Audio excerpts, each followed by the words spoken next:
Welcome to conversations. मैं आपका host, आपका दोस्त मुख्तदर खान, और आज मैं आपसे दो सवाल के जवाब देने की कोशिश करूंगा। एक सवाल ये है कि क्या चाइना और अमेरिकन इकॉनमी में डीकपलिंग हो रही है, यानी क्या बेसिकली इकोनॉमिक तलाक हो रहा है अमेरिका और चाइना का। ये दोनों इकोनॉमीज काफ़ी इंटरडिपेंडेंट है। पिछले 30-35 साल से they have been trading with each other. तकरीबन 700 बिलियन डॉलर के करीब इनका आपस का ट्रेड है। और इनफैक्ट आप ये भी कह सकते हैं कि पिछले 30-35 साल में जो तरक्की चाइना ने की है इतनी तेज़ी से कि वो दुनिया की दूसरी सबसे बड़ी इकॉनमी बन गई है, उसका single most important reason America के साथ ट्रेड, अमेरिका के साथ उसका इतना बड़ा सबसे बड़ी एक्सपोर्ट मार्केट अमेरिका है चाइना के लिए। और चाइना का जो इन्वेस्टमेंट्स है वहाँ से आता है trade, technology, manufacturing, transfer of technology जो हुआ है पिछले 25-30 साल में। ये सारी चीज़ें का जो फ़ायदा चाइना ने उठाया है वो अमेरिका के साथ ट्रेड करने की वजह से चाइना को मिला है। तो इन मेनी वेज आप ये कह सकते हैं बगैर झिझक के कि चाइना की जो मिराकुलस ग्रोथ हुई है पिछले 25-30 साल में is because of the US economy के साथ जो उसके ताल्लुकात थे। तो मतलब उस शादी के वजह से इतनी इतनी चाइना ने तरक्की की, और अब वो वही शादी में तलाक हो रहा है। So that is the first question, are we going to see a decoupling of US China economies. दूसरा सवाल ये है कि इसके साथ अ, जो है सो क्या डी डॉलराइजेशन भी होने वाला है।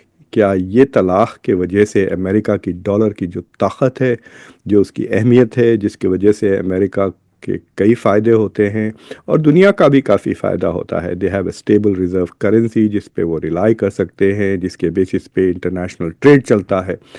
क्या वो भी कमज़ोर होने वाला है? क्या ये जो चाइना यूएस डी कपलिंग है, क्या ये सबसे बड़ा ब्लो होगा ऑन डॉलर? तो ये दूसरा सवाल है। और ये दोनों सवाल को लेकर एक करोलरी, एक तीसरा सवाल भी पैदा होता है, क्या इन चीज़ों का फ़ायदा भारत की इकोनॉमी, क्या इंडिया को, क्या हिंदुस्तान को इससे फ़ायदा हो सकता है? Is there a window of opportunity economic? Economist में भी एक आर्टिकल आया कि India could be a beneficiary of जो चीज़ें हो रही हैं। तो ये ढाई सवाल समझ लें आप, जो मैं एड्रेस करने की कोशिश करूँगा इससे इस कॉन्वर्सेशन में। लेकिन इससे पहले कॉन्वर्सेशंस को सब्सक्राइब करें अगर आपने अभी तक नहीं किया हो, तो कॉन्वर्सेशंस को सब्सक्राइब करें, वीडियो को लाइक करें, बेल आइकॉन ज़रूर दबाएं और इस वीडियो को दूसरों के साथ ज़रूर शेयर करें। तो पहली तो चीज़ ये है कि let me give U a quick summary कि डोनाल्ड ट्रंप ने जब से टैरिफ का ये खेल शुरू किया है अप्रैल के 2 तारीख के बाद से, तो बेसिकली अमेरिका की स्टॉक मार्केट ऊपर नीचे हो रही है। और वेंसडे अप्रैल 9 को it was one of the greatest day in American history, क्योंकि इतना ज़्यादा तकरीबन 10% वो द स्टॉक्स केम बैक। लेकिन फिर उसके बाद कल फिर वो 10 तारीख को वो गिरने लगे हैं, दे आर स्टिल फॉलोइंग। और कई वजूहत थे। मैंने एक इससे पहले कन्वर्सेशन किया कि 4 वजह थे जिसकी वजह से डोनाल्ड ट्रंप ने रेसिप्रोकल टैरिफ्स पे पॉज लगा दी है। और वो 4 में से एक जो रीज़न है वो आज मैं डिस्कस करूंगा। आप प्लीज़ वो जाके वीडियो देख लें कि व्हाट वर द कंपल्शन। मैं क्विकली समराइज कर देता हूँ। एक तो रिपब्लिकन्स काफ़ी प्रेशर डालने लगे डोनाल्ड ट्रंप पे। दूसरा, द बिजनेस कम्युनिटी बहुत परेशान हो गई स्टॉक मार्केट को देखकर, वो भी इनके ऊपर दबाव डालने लगी। China was not coming to negotiations, China was forcing America को टैरिफ बढ़ाते जाए। तो तीसरी वजह से चाइना पे असर नहीं हो रहा। China is a primary target of ये जो टैरिफ का पूरा खेल चल रहा है। और चौथा, जो बॉन्ड मार्केट पे असर हुआ जिसके वजह से बिजनेसेस, इंस्टीट्यूशंस, रिपब्लिकन्स और खुद डोनाल्ड ट्रंप परेशान हो गए कि बॉन्ड मार्केट में सेल ऑफ हो गया, यानी बेचना शुरू कर दिए, जिसके वजह से डॉलर की वैल्यूज कम होती जा रही थी। ना सिर्फ वो, बट डॉलर की क्रेडिबिलिटी भी कम हो रही थी। तो ये चारों वजूहात की वजह से डोनाल्ड ट्रंप ने पोस्टपोन कर दिया 9 महीने 90 दिन के लिए। और मुझे लगता है कि उसके बाद जब तक थोड़े बहुत उनको ऑलरेडी कह रहे हैं कि 10-15 मुल्कों के साथ ट्रेड अग्रीमेंट हो चुके हैं, तो basically he is going to say कि बहुत सारे एग्रीमेंट्स हो चुके हैं, अब ज़रूरत ही नहीं है रेसिप्रोकल टैरिफ्स की। मैं इतना ज़बरदस्त नेगोशिएटर हूँ, देखो मैंने ये कर दिया। तो it is quite possible that we may not see reciprocal tariffs, लेकिन जो हम देखेंगे वो है यूएस चाइना के बीच में एक किस्म का डीकपलिंग, क्योंकि चाइना ने भी दोबारा फिर से टैरिफ्स बढ़ा दिए। तो अब जो करंट एस्टिमेट्स हैं, it is not very clear कि यूएस ने जो टोटल टैरिफ्स लगाए हैं चाइना पे वो 125 है या 145 है। क्योंकि जब वो 84 हुआ था, 84 से 104 हुआ था, तो शुरू के जो 20% जो पहले लगा दिए थे डोनाल्ड ट्रंप प्रेसिडेंट बनते ही, उसको इंक्लूड कर रहा था। फिर उसके बाद उन्होंने उसको बढ़ाकर 125 किया। फिर उसके बाद अब एक, मतलब इट्स नॉट वेरी क्लियर कि यूएस ने 125 या 145 लगाया है। चाइना ने अपने टैरिफ्स को 84 से बढ़ाकर 125 करके मैच कर दिया है, लेकिन ये भी इशारा किया है कि फ्यूचर में वो डोनाल्ड ट्रंप के हाइक्स को इग्नोर करेंगे। यानी चाइना अपनी सीलिंग पे पहुंच गया है कि 125% अमेरिकन गुड्स पे उसने टैरिफ्स लगा दिए हैं।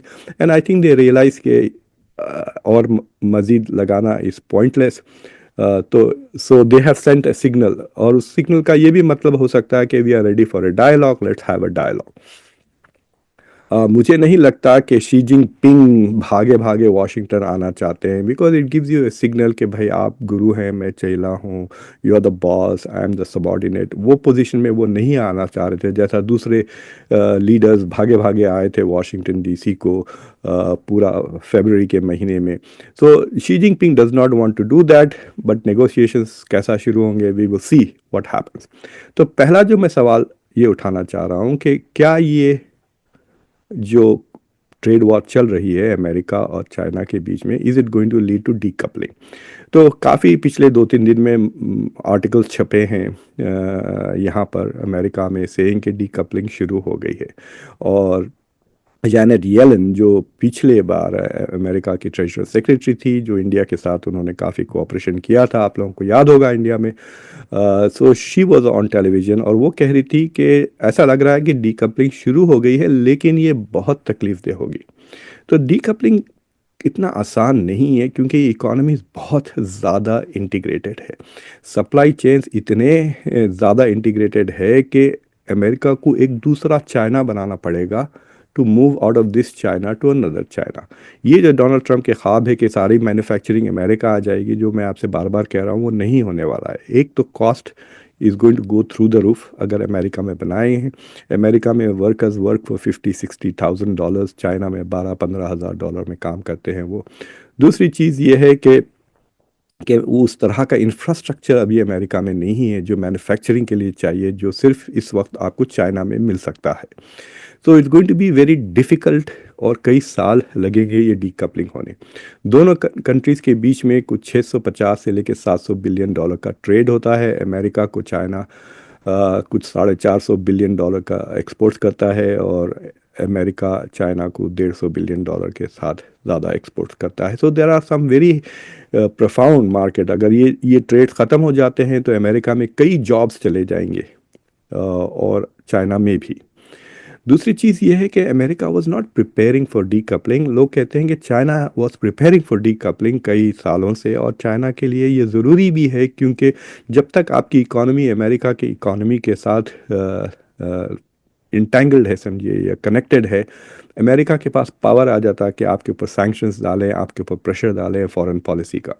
तो जिस तरह से रशिया के ऊपर इन्होंने इतना प्रेशर डाला, because Russia was selling most of its natural gas to Europe, oil और नेचुरल गैस की वजह से। तो जितना आप दूसरी इकोनॉमी पे डिपेंडेंट होते हैं, उतना उस पर दबाव बढ़ जाता है।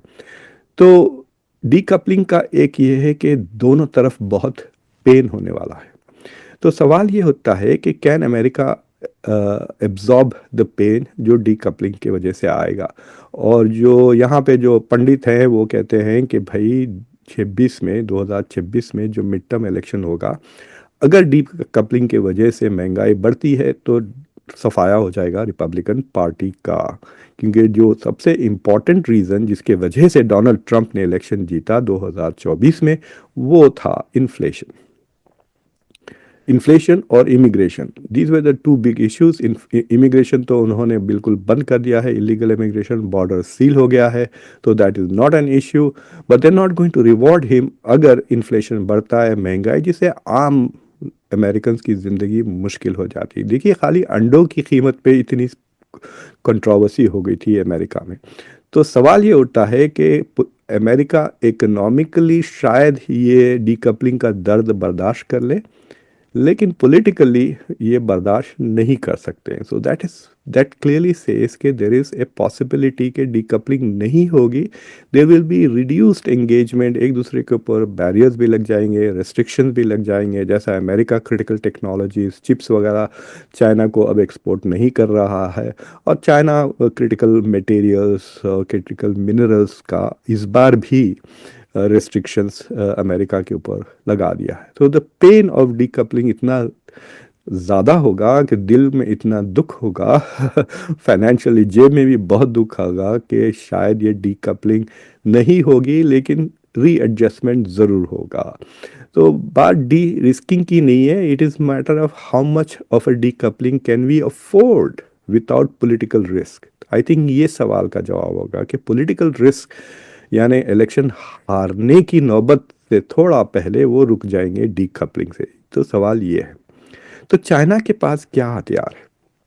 तो ये सारे चक्कर में जो डोनाल्ड ट्रंप ने रिवर्स टर्न लिया है रेसिप्रोकल टैरिफ में, उसका सबसे बड़ा हीरो या सबसे बड़ा विलन, डिपेंडिंग आप किस तरफ से इसको देख रहे हैं, जापान है। और जापान को उतना अटेंशन नहीं मिला। तो देखिए, जो बॉन्ड मार्केट है, जब भी स्टॉक मार्केट नीचे होता है तो पैसा मार्केट की वॉलेटिलिटी की वजह से, कि मार्केट में अनसर्टेनिटी है और अनश्योर है, तो पैसा भागता है सेफ्टी की तरफ। तो वो सेफ्टी, दुनिया में सबसे सेफ जगह अमेरिका के ट्रेजरी बॉन्ड्स थे, तो पैसा वहां जाता है। लेकिन दो चीजें हुई पिछले हफ्ते जिसके वजह से बॉन्ड मार्केट भी स्टॉक मार्केट दोनों नीचे जा रहे थे। तो अमेरिका में कैपिटल के लिए, पैसे के लिए कोई सेफ जगह नहीं थी, हर जगह क्राइसिस ही क्राइसिस, हर जगह खतरा ही खतरा था। तो व्हाट हैपेंड वाज कि बॉन्ड जो मार्जिन्स पे सेल्स होते हैं, यानी लोगों को ये जो हेज फंड्स वगैरह है वो स्टॉक्स खरीदते हैं मार्जिन्स पे, तो जब उनको स्टॉक्स बेचना पड़ा तो दे हैड टू कैश। तो वो कैश जनरेट करने के लिए वो बॉन्ड्स बेचना शुरू कर दिए थे। तो अमेरिकन प्राइवेट इन्वेस्टर्स और इंस्टीट्यूशनल इन्वेस्टर्स और हेज फंड्स वगैरह started selling bonds for cash to sell the stocks, क्योंकि वो मार्जिन्स कवर करना चाह रहे थे। दूसरी चीज़ ये हुई कि जो दुनिया का सबसे बड़ा होल्डर है अमेरिकन ट्रेजरीज का, जापान, उसने बॉन्ड्स बेचना शुरू कर दिया। जब जापान ने बॉन्ड्स बेचना शुरू कर दिया तो it sent a signal to the market कि इंटरनेशनल इन्वेस्टर्स अब अमेरिका को सेफ नहीं समझते। They don't think that dollar is a safe currency, और इस वजह से वो डॉलर को छोड़कर कहीं और जा रहे हैं। तो this was the biggest blow, जिसके वजह से जो अनसर्टेनिटी, इंस्टेबिलिटी और फियर, एक किस्म से खौफ आया बॉन्ड मार्केट के वजह से, उस वजह से डोनाल्ड ट्रंप ने अपनी पोजीशन रिवर्स कर दी। तो हम ये कह सकते हैं कि जो सबसे बड़ा हीरो है, जो डोनाल्ड ट्रंप को मजबूर किया कि वो पॉलिसी बदले, वो जापान का सेलिंग ऑफ यूएस ट्रेजरीज है। तो अब सवाल उठता है कि चाइना क्या कर सकता है। तो अब मैं आपको बताता हूं कि अमेरिका का जो कर्जा है, डेट है, वो 36 बिलियन ट्रिलियन डॉलर्स का है। अमेरिका की जीडीपी से भी तकरीबन 1.2-1.3% मोर। तो सबसे बड़ा जो कर्जदार है, कर्जदार नहीं कहना, जो जिसको कर्जा बिगेस्ट क्रेडिटर अमेरिका का जापान है, जिसके पास, तो जो अमेरिका का 36 ट्रिलियन डॉलर का जो कर्जा है, उसका 25% is held by foreign investors. बाकी के आप यहाँ देख सकते हैं is held by domestic institutions वगैरह। मैं आपको ये बता देता हूँ ये स्प्लिट। खुद अमेरिका का सेंट्रल बैंक 13% होल्ड करता है, सोशल सिक्योरिटी यानी हम लोग सिटीजन 7% होस्ट करते हैं।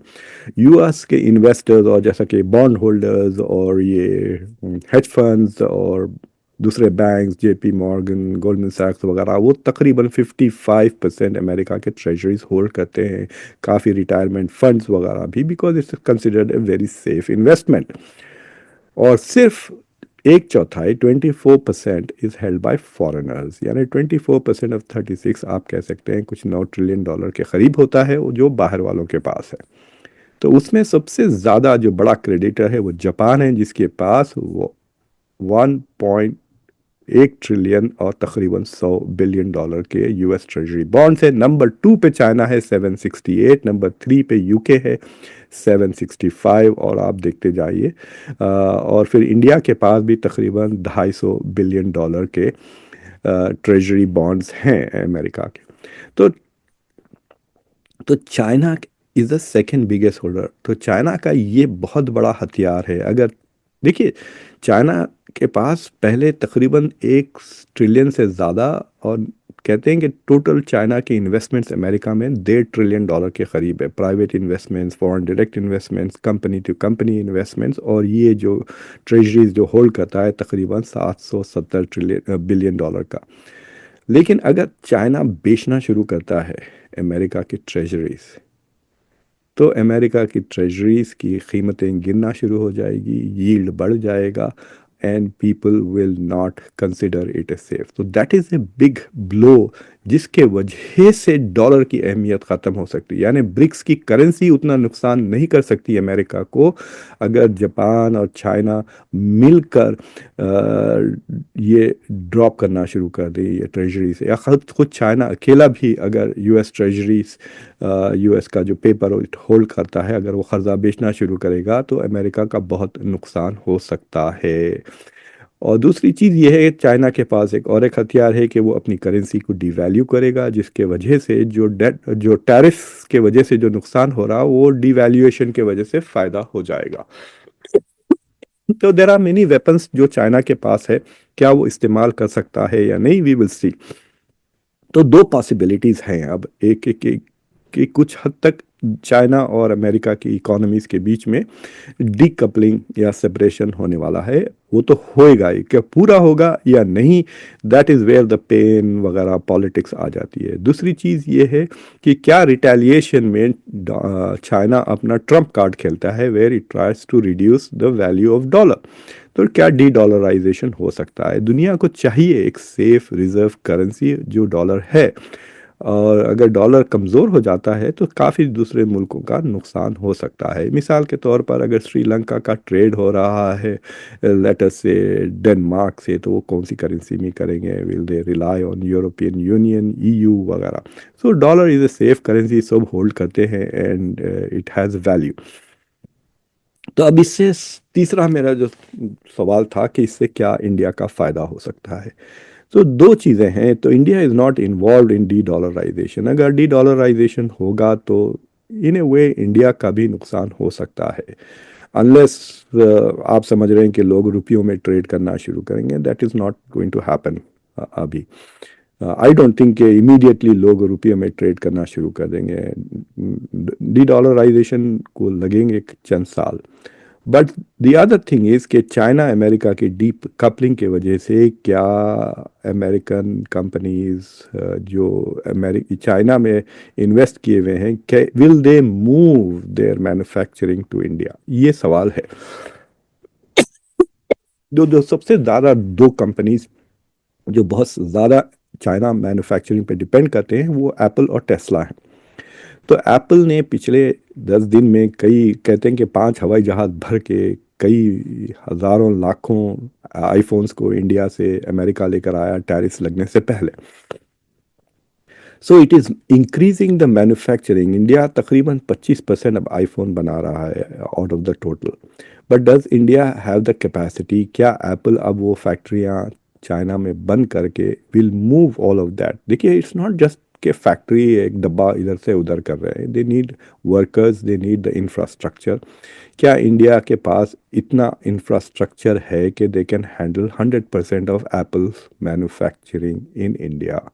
या फिर अमेरिका decides, क्योंकि आपने देखा होगा रेसिप्रोकल टैरिफ कनाडा और मेक्सिको पे नहीं लगे, विल एप्पल डिसाइड कि हम नियर शोरिंग कर लेते हैं and moves that manufacturing to Mexico rather than India?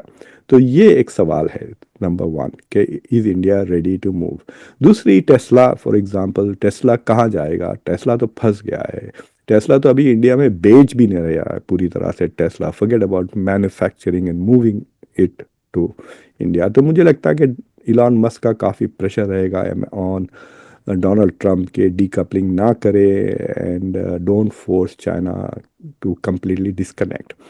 तो सवाल ये है इन द एयर के will India be able to move quickly? देखिए, वर्कर्स भी चाहिए आपको, ट्रेन वर्कर्स, स्किल वर्कर्स। जो चाइना प्लस वन पिछले 3-4 साल से जो पॉलिसीज चल रहे थे पोस्ट कोविड, उसका उतना फ़ायदा नहीं हुआ इंडिया को। सबसे ज़्यादा फ़ायदा वियतनाम को हुआ, फिर उसके बाद थाईलैंड, फिर मलेशिया और मेक्सिको को हुआ है।